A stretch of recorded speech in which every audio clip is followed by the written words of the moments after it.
나의 피난처 예수 의지해요.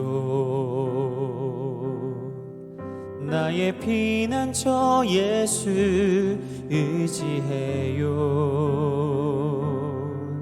나의 가는 길에 거센 바람 몰아쳐와도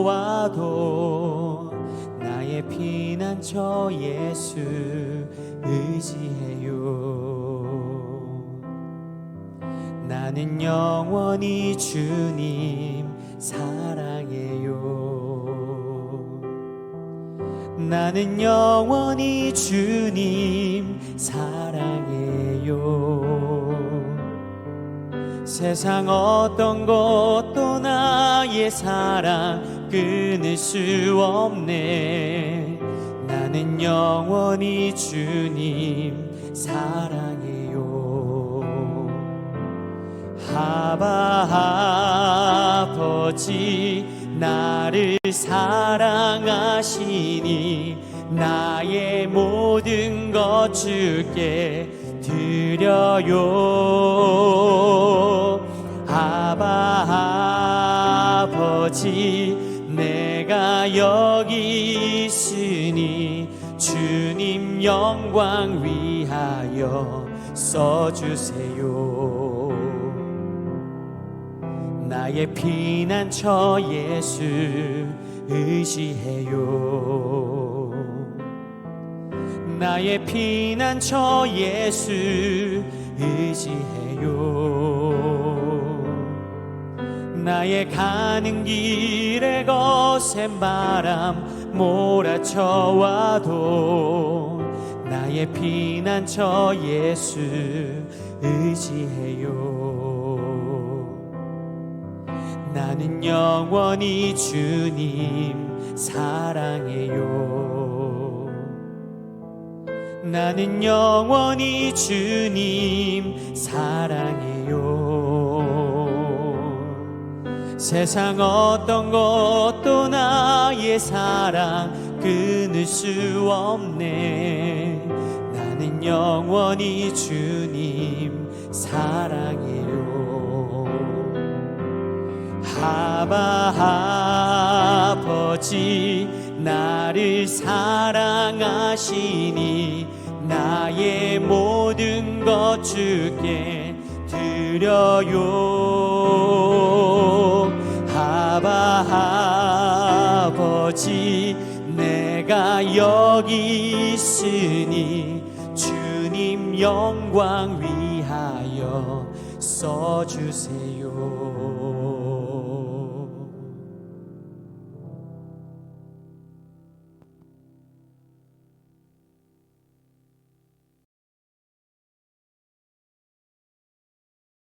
할렐루야. 사랑하는 성도 여러분, 오늘도 하나님의 말씀으로 하루를 열어 새 힘을 얻고 주님의 은혜를 누리는 시간이 되시기를 간절히 축원드립니다.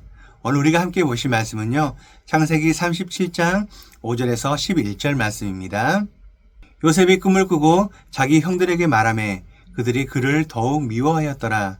요셉이 그들에게 이르되 청하건대 내가 꾼 꿈을 들으시오. 우리가 밭에서 곡식단을 묶더니 내 단은 일어서고 당신들의 단은 내 단을 둘러서서 절하더이다.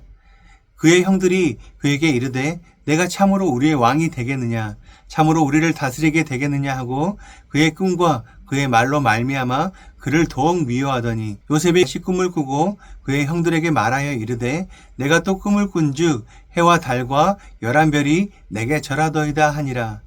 그가 그의 꿈을 아버지와 형들에게 말하매 아버지가 그를 꾸짖고 그에게 이르되 내가 꾼 꿈이 무엇이냐? 나와 내 어머니와 내 형들이 참으로 가서 땅에 엎드려 내게 절하겠느냐? 그의 형들은 시기하되 그의 아버지는 그 말을 간직해 두었더라. 사랑하는 성도 여러분, 혹시 하나님께서 주신 특별한 깨달음이나 확신에 너무나 흥분한 나머지 그것을 지혜롭지 못하게 나눔으로써 오히려 관계를 해치거나 오해를 샀던 경험이 있으신가요? 우리는 종종 무엇을 말하는 거에만 집중한 나머지 어떻게 해야 하는지에 대해서는 쉽게 잊어버리곤 합니다. 내가 옳다는 사실에 취해서 다른 사람의 마음을 헤아리는 사랑과 지혜를 놓쳐버리는 것이죠. 오늘 우리가 묵상할 창세기 37장은 바로 이 진리와 지혜의 문제를 한 가족의 비극을 통해서 생생하게 보여주게 됩니다. 야곱의 가정은 이미 편애라는 심각한 문제로 골마 있었습니다. 아버지 야곱은 노년에 얻은 아들 요셉에게만 아름다운 채색옷을 입혔고 그로 인해서 형들은 요셉을 미워하고 그에게 편안한 말 한마디 건네지 않는 살얼음판 같은 그런 관계가 형성되어 있었죠. 바로 이 위태로운 가정에 하나님께서는 요셉을 통해 미래에 대한 놀라운 계시, 즉 꿈을 주셨어요. 밭에 곡식단들이 자신의 단에게 절하고 해와 달과 11별이 자신에게 절하는 꿈. 이것은 장차 요셉을 통해서 이스라엘을 구원하실 하나님의 위대한 계획이 담겨있는 계시였습니다. 하지만 이 놀라운 계시를 받은 요셉은 그것을 지혜롭게 품지 못했어요. 그는 흥분을 감추지 못하고 형들에게 달려가 외칩니다. 청하건대 내가 꾼 꿈을 들으시오. 그의 말에는 자신을 낮추는 겸손이나 형들의 마음을 헤아리는 그런 배려가 없었어요. 오직 자신의 높아짐에 대한 순수한 기쁨과 자랑만이 가득했죠. 결과는 어떻게 되었나요? 8절 말씀입니다. 그의 형들이 그에게 이르되 내가 참으로 우리의 왕이 되겠느냐, 참으로 우리를 다스리게 되겠느냐 하고 그의 꿈과 그의 말로 말미암아 그를 더욱 미워하더니. 말씀을 보시면은요, 그의 꿈과 그의 말로 말미암아 그를 더욱 미워하더라 라고 기록되어 있습니다. 두 번째 꿈은 아버지의 꾸짖음까지 불러왔어요. 하나님의 거룩한 계시가 미성숙한 그릇에 담기게 되자 한 가족을 축복하고 구원하는 도구가 아니라 시기와 미움을 증폭시키고 관계를 파괴하는 칼이 되어버린 거예요. 이 안타까운 사건 속에서 우리는 하나님의 말씀을 다루는 세 부류의 사람을 발견하며 동시에 진리를 전하고 받는 우리의 자세를 깊이 있게 성찰하게 됩니다. 첫 번째는 바로 꿈을 받은 요셉입니다. 그의 가장 큰 문제는 진리를 받았다는 그런 사실에 도취되어서 그 진리를 담는 그릇인 자기 자신을 성찰하지 못한 거예요. 위대한 계시와 그 계시를 담는 그릇의 크기 사이에 격차가 크게 될 때는 재앙이 찾아오게 돼요. 요셉의 마음은 아직 작은 그릇이었습니다. 그는 하나님이 주신 꿈을 공동체의 구원이라는 큰 그림 안에서 이해하지 못하고 오직 자신의 높아짐과 형들에 대한 우월감의 증거로만 여겼습니다. 그 결과 그는 하나님의 말씀을 다른 사람을 살리고 세우는 사랑의 도구로 사용하는 것이 아니라 자신의 옳음을 증명하고 다른 사람을 판단하는 무기로 사용했습니다. 이것은 오늘날 우리에게도 큰 경고를 줍니다. 우리가 성경 지식을 쌓고 신앙의 연륜이 깊어질수록 자칫 요셉처럼 될 우려가 있다는 거예요. 내가 깨달은 진리로 다른 사람의 부족함을 지적하고 정죄하며 사랑 없는 진리로 관계에 상처를 입히는 것입니다. 하지만 하나님께서는 우리에게 진리 전문가가 되라고 부르신 것이 아니라 진리를 사랑으로 전하는 성숙한 인격의 그릇이 되라고 우리를 부르십니다. 두 번째는 바로 꿈을 들은 형들의 모습입니다. 그들의 문제는 더욱 심각했어요.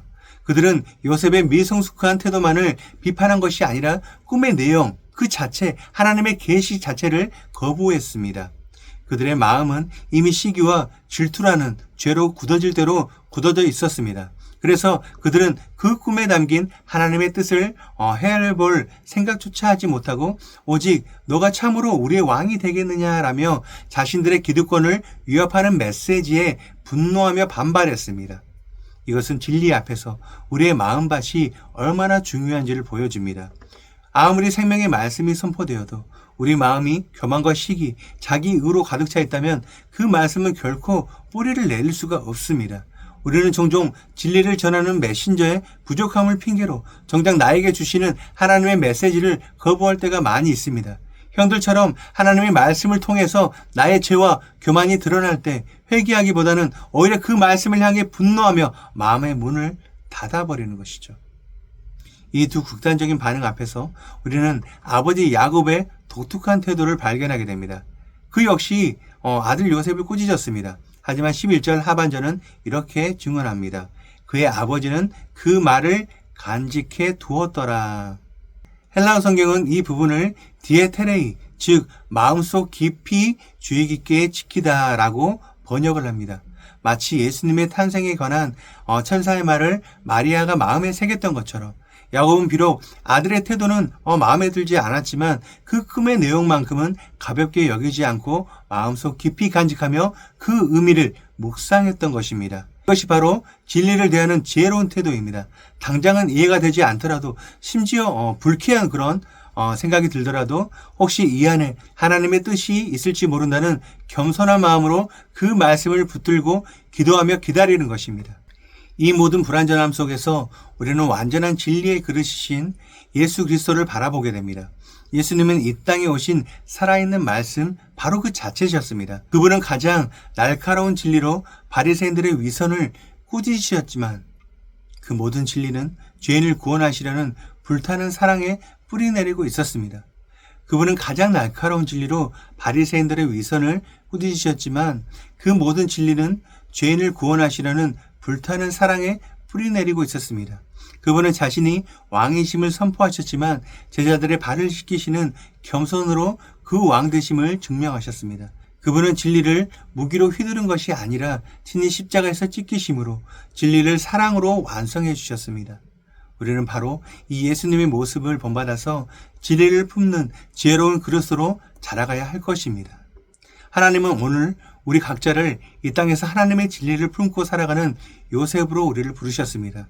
그렇다면 우리는 어떻게 해야 하나님의 진리를 가지고 관계를 파괴하는 자가 아니라 생명을 살리는 지혜로운 그릇이 될 수 있을까요? 오늘 말씀을 통해 이 말씀을 믿음으로 받는 성도는 어떻게 해야 할까요? 세 가지를 결단하며 적용하기를 원합니다. 첫 번째입니다. 진리를 말하기 전에 사랑으로 기도합니다. 우리는 누군가에게 성경적인 권면이나 조언을 하기를 원할 때 먼저 그 영혼을 향한 사랑의 마음을 달라고 기도해야 합니다. 하나님, 저 사람을 판단하는 마음이 아니라 진심으로 돕고 세워주려는 사랑의 마음을 저에게 주시옵소서. 나의 의를 드러내는 말이 아니라 주님의 은혜를 드러내는 말을 하게 해 주시옵소서. 이렇게 기도하며 나의 동기를 점검해야 한다는 것이죠. 사랑에 빠진 진리는 폭력일 수 있음을 기억하며 언제나 진리를 사랑으로 포장해서 전하는 지혜를 구해야 합니다. 두 번째입니다. 불편한 진리 앞에서 겸손히 자신을 살핍니다. 누군가가 나에게 충고나 비판을 할 때 그것이 아무리 미숙하고 거친 방식으로 전달된다 할지라도 즉각적으로 방어하고 반발하기보다는 먼저 나의 마음을 살피는 훈련이 필요하다는 것이죠. 저 사람의 태도는 틀렸더라도 혹시 그 말을 통해서 하나님께서 나에게 하시는 말씀은 없는가, 이렇게 스스로에게 질문해야 합니다. 시기심에 눈이 멀어서 하나님의 계시를 거부했던 형들의 전철을 밟지 않도록 우리의 자존심을 내려놓고 하나님의 음성에 귀 기울이는 겸손을 구해야 합니다. 마지막 세 번째입니다. 이해되지 않는 말씀이더라도 마음에 품고 기다립니다. 신앙생활을 하다 보면은요, 당장 이해가 되지 않거나 받아들이기 힘든 하나님의 말씀이나 하나님의 섭리를 우리가 마주할 때가 많이 있습니다. 그때 우리는 성급하게 판단하거나 불평하는 대신에 야곱처럼 그 말씀을 마음에 간직하고 기도하며 기다리는 자세가, 그런 지혜가 필요하다는 것이죠.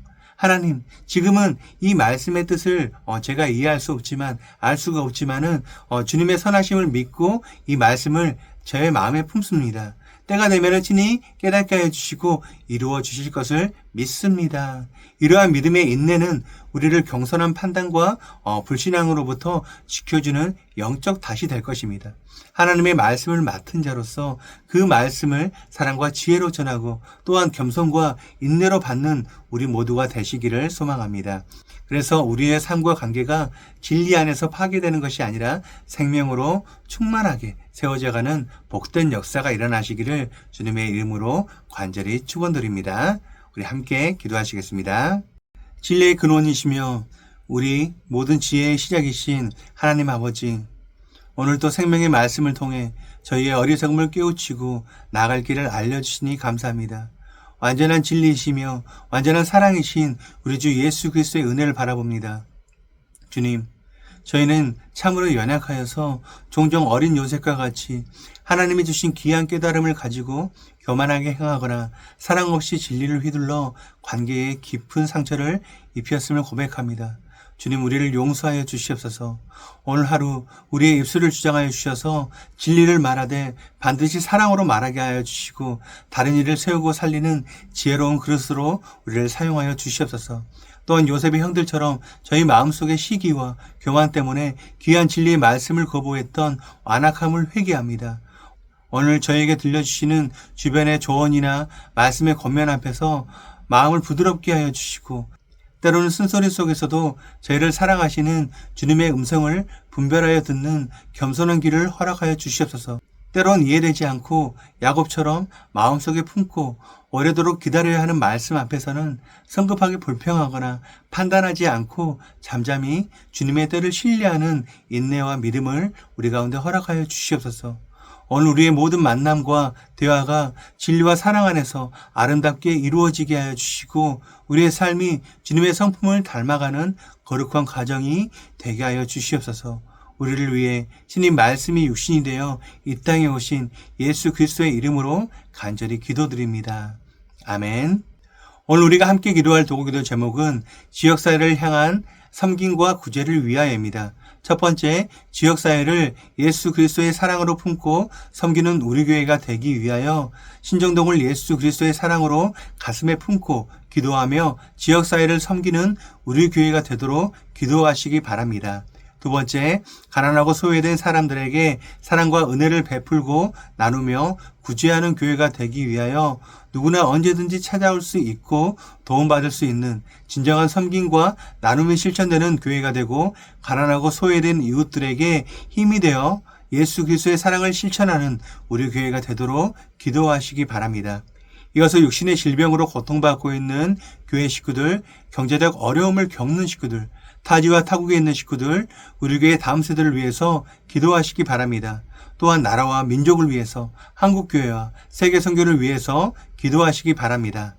끝으로 오늘도 주님과 깊이 교제하시는 하루가 되길 소망하며 각자의 기도 제목을 놓고 기도하시겠습니다.